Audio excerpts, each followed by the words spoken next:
My name is Clara and I am 32 years old. I am the youngest of 3 children, a fact that has always been more of a label than a birthright. I am the afterthought, the appendix, the footnote to the grand narrative of my family. My older sister, Chloe, is the sun, a blazing star of charisma and success, a corporate lawyer with a dazzling smile and an even more dazzling bank account. My brother, Ethan, is the moon, a steady, dependable presence, a kind-hearted engineer who has always been my parents' emotional anchor. And I am the void, the space between the stars, filled with nothing but silence. For as long as I can remember, my parents, Martha and Richard, have celebrated their 2 great accomplishments, Chloe and Ethan. Chloe's academic scholarships were taped to the refrigerator door for years, long after they yellowed and peeled. Ethan's Little League trophies still sit on the mantelpiece, polished and revered as if they were ancient relics. My own achievements, a published book of poetry, a successful career as a freelance journalist, the fact that I bought a house on my own, were met with polite nods, a fleeting, "That's nice, dear," before they moved on to the next update from their favorites. This New Year's Eve, the chill in my small apartment felt sharper than usual. The city outside my window was a kaleidoscope of flashing lights and distant cheers, a world I was observing but not inhabiting. My phone buzzed on the coffee table, a small tremor in the vast stillness. I picked it up, expecting a generic holiday text. Instead, I opened Instagram. The first photo was from my mother. It was a close-up of a perfectly roasted turkey, glistening under the kitchen lights. The caption read, "The main event for our family feast. So excited to have everyone here tonight." I scrolled. Another photo. My father, his face alight with a rare, genuine joy, as he arranged a magnificent charcuterie board on a marble countertop. A third photo. Chloe and Ethan, laughing as they decorated the dining table with silver and gold streamers. The room was aglow with warm light, a grand chandelier casting 100 diamond-like reflections. The table was set for 20, maybe more. Each place setting was a work of art. And I was not there. There was no caption explaining my absence. No sad emoji or little note about me being sick. It was simply as if I didn't exist. The silence was deafening, a physical blow that knocked the air from my lungs. A luxurious, carefully planned New Year's Eve gala, a family reunion of such magnitude and splendor that it could only be a lie, a performance for the world, and I was not invited. The realization wasn't a slow dawning. It was a detonation. It was the moment a lifelong pain turned into something new, something hard and cold and sharp, something that demanded action. The memories came in a torrent, a flash flood of indignity. My parents had never seen me as a person, only as a problem to be managed. They'd always seen my self-sufficiency as a rejection of their care, not a testament to my strength. The times I'd pulled them out of financial holes, quietly paying off their credit card debt when they thought it was a bank error. The months I'd spent caring for my mother after her surgery, a period where Chloe and Ethan were too busy with work to do more than send a bouquet of flowers. I'd always been there. A ghost in the machine, a silent hand in the dark. A lifeline they pretended didn't exist. My heart hammered against my ribs, a frantic drum against the cage of my chest. They had to feel this. They had to understand. The betrayal, the shame, the profound, gut-wrenching pain of being invisible to the people who brought you into this world. I stood up, the chair scraping loudly against the hardwood floor. My hands were shaking, but my mind was crystal clear. They had a party. I would be the guest they never saw coming. A ghost at the feast. My plan began to form with an almost terrifying speed. It was a macabre, intricate dance, and I was the choreographer. It was more than simple revenge. It was an artistic statement. The canvas was their perfect, shining holiday. The brushstrokes would be chaos. First the power. My father's workshop, a glorified shed at the back of their property, held the key. I remembered him showing me the fuse box once, a convoluted mess of wires and labels. The Christmas lights, the sound system, the heat lamps for the patio. Everything ran through this one little box. I had to create a problem that looked like a simple holiday overload. I spent the next day gathering my tools, a collection of objects that felt almost comical in their mundane evil. A pair of wire cutters, a thick bundle of extension cords, and a small battery-operated box that my engineer brother Ethan had once dismissed as a ridiculously over-engineered circuit breaker. It was designed to slowly siphon a small, nearly imperceptible amount of electricity from a single circuit until it tripped the main breaker. It was a perfect silent saboteur. I knew their schedule by heart. My parents always went to bed early on New Year's Eve, worn out from the preparations. Chloe would be doing last-minute shopping, and Ethan would be finishing up some paperwork. I timed my move for a little after midnight, when the city was quiet and their neighborhood was in a deep sleep. I parked my car a block away and walked, a shadow moving between the sleeping houses. The air was frigid, biting at my exposed skin, but I didn't feel it. Adrenaline was my coat. I slipped into their backyard, the snow muffling my footsteps, and located the workshop. The lock was old and rusted. I used a small knife to pry it open, the snap of the metal feeling like a triumph. Inside, the air was stale, smelling of sawdust and old paint. Found the fuse box. I worked quickly, my hands nimble despite the chill. I connected the box to a specific fuse, one I knew would be tied to a high-demand circuit.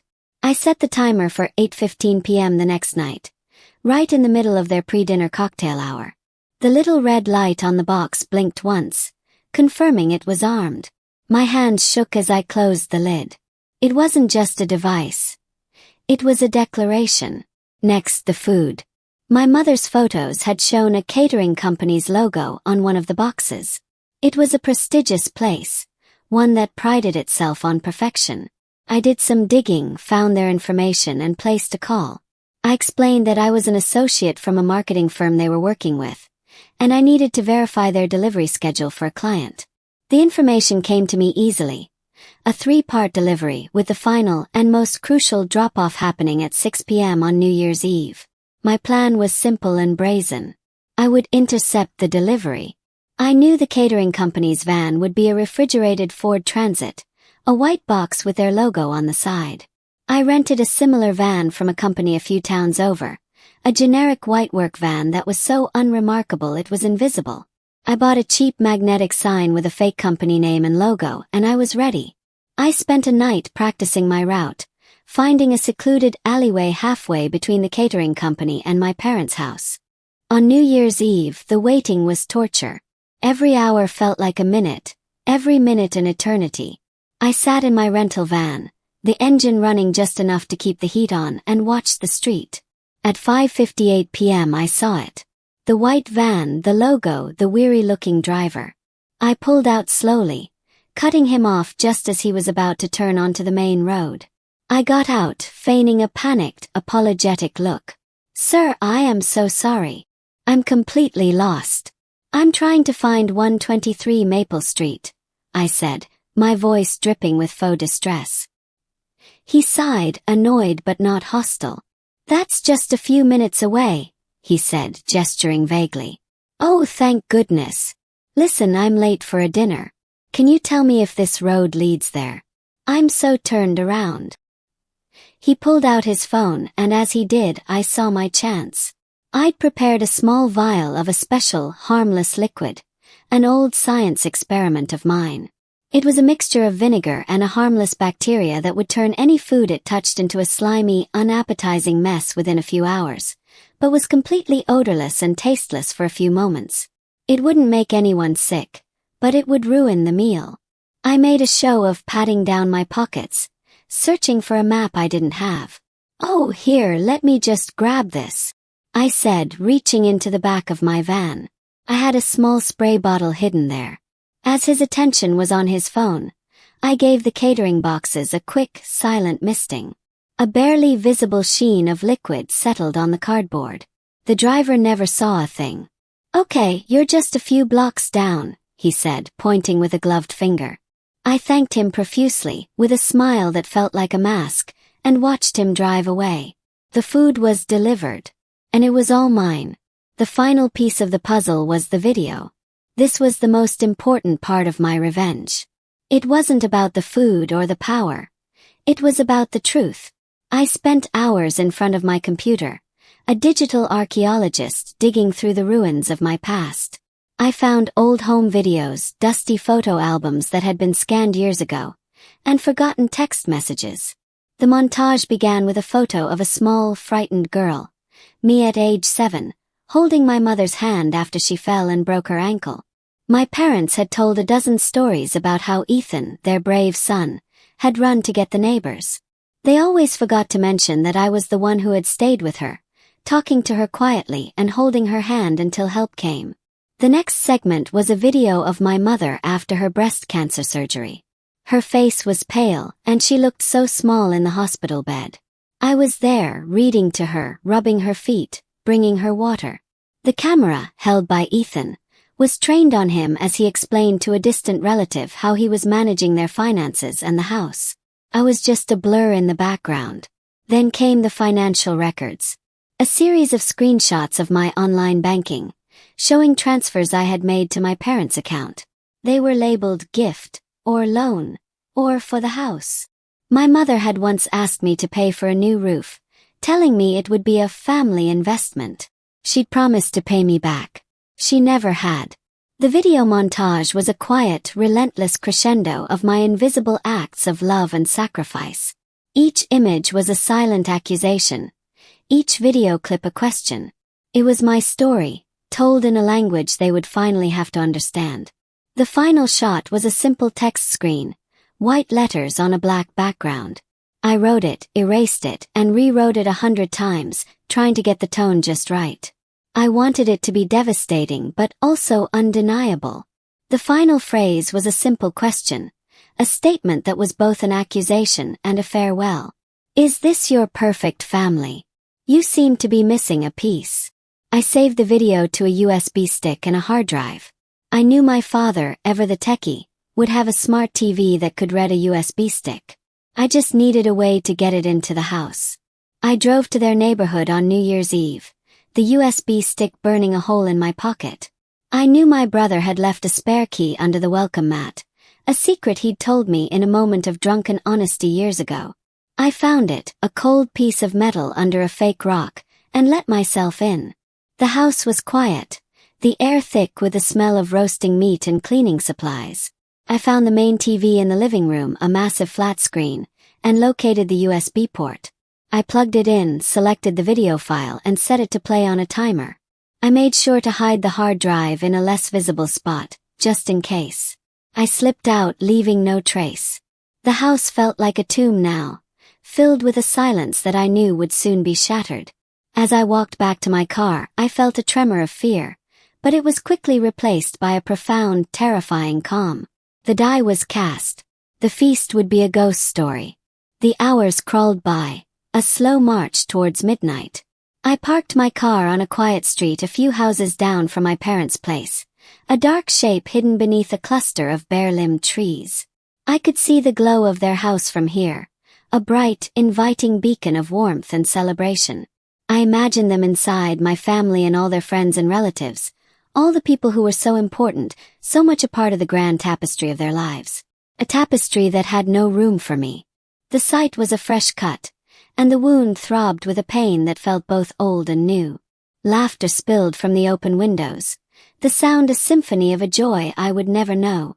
I saw my sister Chloe through the dining room window, her hair a cascade of gold, her laughter a chime of silver.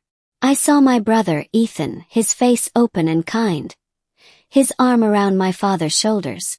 And my parents, my mother's face flushed with excitement as she talked to a friend, my father's head thrown back in a rare display of genuine happiness. The feeling in my stomach was a volatile mix of emotions. My heart beat a frantic rhythm against my ribs. There was a part of me, a small, childlike part, that wanted to run inside, to bang on the door, to scream, "I'm here!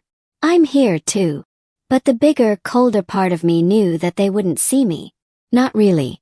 Not the way they saw each other. They would see me as an interruption, a nuisance, a shadow trying to blot out their light. Check my watch. 8:14 p.m. My hands were shaking as I held my phone, a nervous tick that I couldn't control. The clock ticked on. I closed my eyes, picturing the scene inside. They would be gathered around the food table, their plates laden with the ruined food. They would be laughing, the sound of their joy filling the room. Then, at exactly 8:15 p.m. it happened. The lights went out. The change was instantaneous. The bright, inviting beacon of warmth was snuffed out, replaced by a deep, impenetrable darkness. The laughter died, and a confused silence followed. A few moments later, I saw the pinpricks of light from flashlights and phones. I imagined the chaos inside, the bewildered conversations, the nervous jokes about a power outage. They would assume it was a simple, harmless glitch, a momentary inconvenience. I watched, holding my breath, as the door opened and my father and brother stepped outside, their faces lit by the soft glow of their flashlights. They went to the fuse box in the workshop, my father fumbling with the keys, his movements agitated and clumsy. They were so predictable, so oblivious. After a few minutes, they went back inside, shaking their heads. They had no idea. The party continued in the dim light of their phones and a few hastily lit candles. My mother, ever the host, would be trying to smooth things over, assuring everyone that it would all be fine. The food was brought out. My brother would be joking about the rustic ambience, the candlelight dinner. I checked my watch again. 9 p.m. The time was set for the second act. The main course. I imagined the first bite. The looks of confusion on their faces, the subtle changes in their expressions as they realized something was wrong with the food. The polite smiles, the attempts to pretend it was all okay, the growing sense of unease. I pictured a guest discreetly pushing their plate away, a whispered conversation, the dawning realization that the meal, the centerpiece of their grand celebration, was inedible. I saw my mother through the window, her face a mask of frantic politeness, her hands gesturing wildly as she spoke to a group of friends. She was trying to salvage the moment, but the party was already dying. The music had stopped, the laughter was gone, and the elegant, perfect feast had turned into a foul-smelling, unappetizing joke. Then I saw it. The glow. A large, bright rectangle of light that turned the window into a silent movie screen.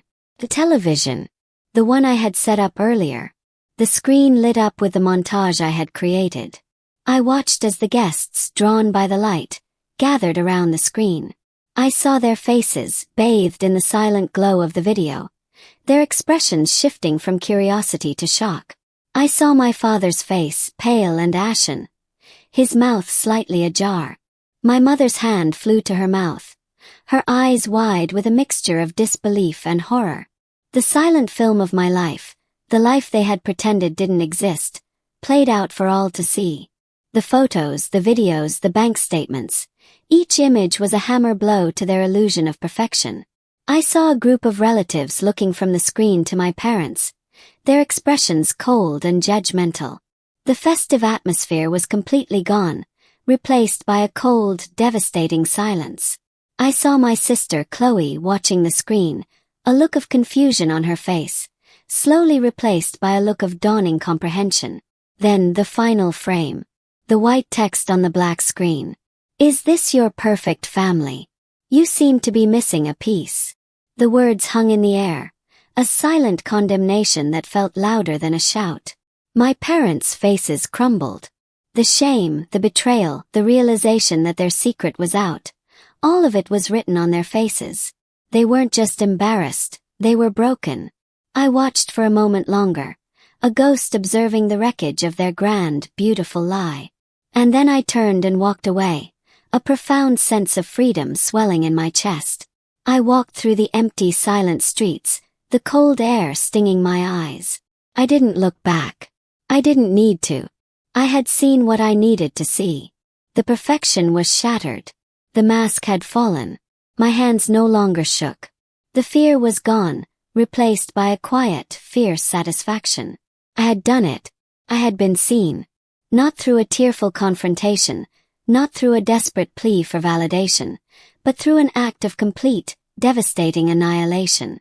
I got back to my car, the interior still smelling of my cheap fake sign and the lingering ghost of the cold from outside. I started the engine, The low hum a comforting sound in the quiet night. I drove away, my headlights cutting a path through the darkness. I didn't know where I was going, but I knew I wasn't going back. What would happen next? I knew my parents would call. They would leave voicemails, tearful, angry, and finally pleading. Chloe and Ethan would be confused, defensive, and then perhaps understanding. But it didn't matter. Not anymore. I had said all I needed to say. I had given them my story, and they had been forced to listen. Would I ever forgive them? Would I ever be able to sit at a table with them and share a meal without feeling the ghost of tonight's feast between us? Maybe. But not for a long, long time. I was no longer a shadow. I was a force. Reckoning. And tonight I had finally been heard. I was free.